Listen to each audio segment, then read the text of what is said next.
So you're staking Solana and your goal is pretty simple, right? Get the highest possible yield.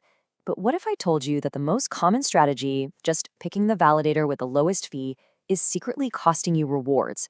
We're about to break down how to stake your SOL smarter so you can maximize what you actually get to keep.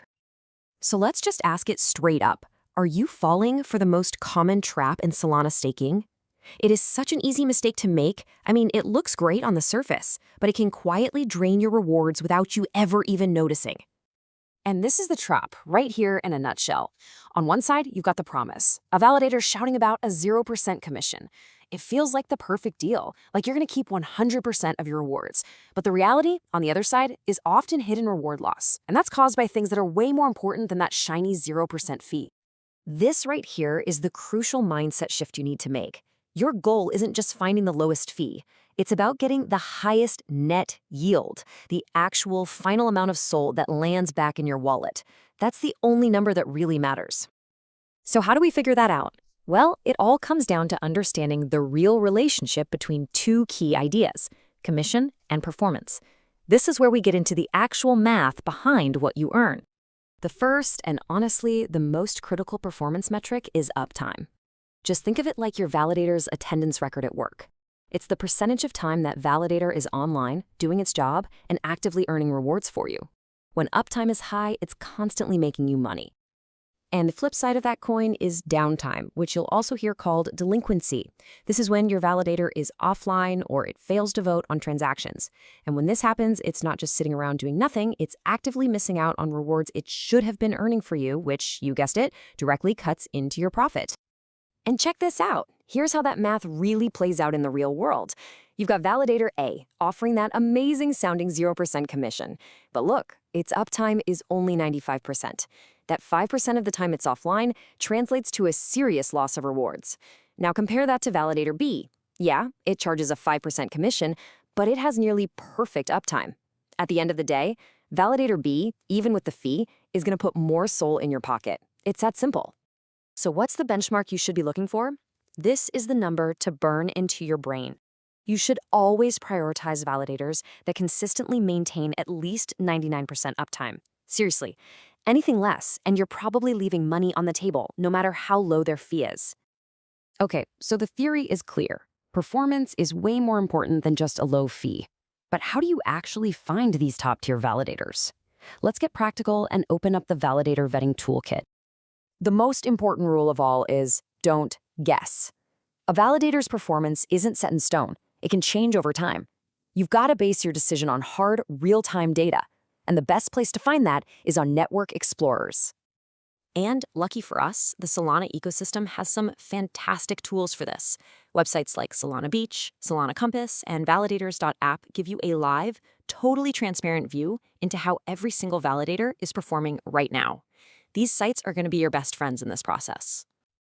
The process itself is actually pretty straightforward. You can break it down into 3 simple steps. First, just pick one of those explorers. Second, you're going to filter the list based on the key metrics we're about to talk about. And third, you just verify the validator's current status to make sure everything looks good to go. So here are the exact data points you want to look for. Aim for a commission somewhere between 0 and 5%. That's a good range. Check the stake APY, which is basically an estimate of your net yield. Verify that uptime is over our magic number, 99%, and make sure the delinquent status says no.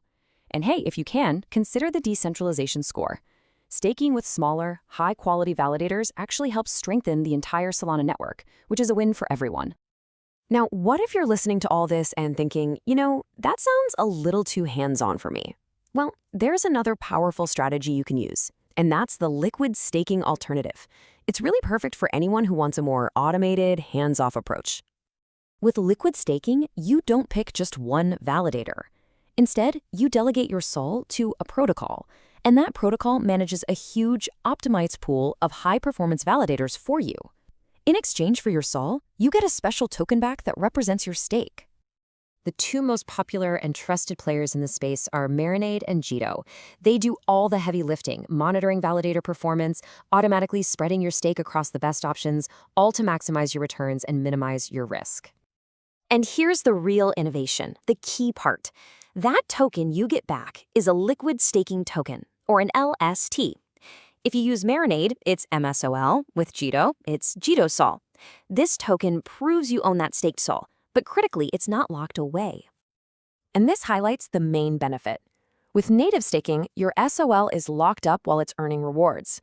But with liquid staking, your MSO or JitoSol is completely liquid. You can trade it, use it as collateral, or put it to work in other DeFi protocols to earn even more yield on top of your staking rewards. Of course, there's always a trade-off, right? In this case, you're paying for all that convenience and liquidity. These protocols take a small fee on the rewards you earn, usually around 6% or so, in exchange for managing the whole process for you and giving you that super useful LST. Okay, let's bring all of this together into one simple, smart staking strategy. This is the final takeaway, the new mindset you should have whenever you approach staking your sol from now on. And if there is one sentence to remember, let it be this one. A direct quote from our source material: do not blindly chase 0% commission. Sometimes new validators use that low fee just to attract stake, but if they don't have the experience, the downtime is going to cost you. Your capital's security and consistent returns, that has to be the priority. So to summarize our new strategy, number 1, always balance a low commission with high uptime. Number 2, use those network explorers to do your own research and verify performance. 3, make over 99% uptime your non-negotiable standard. And number 4, don't forget to at least consider liquid staking as a really powerful and flexible alternative. So now you have the tools and the strategy to stake smarter, not just cheaper. The only question left is, will you use it? Go take a look at your portfolio. Is it truly optimized?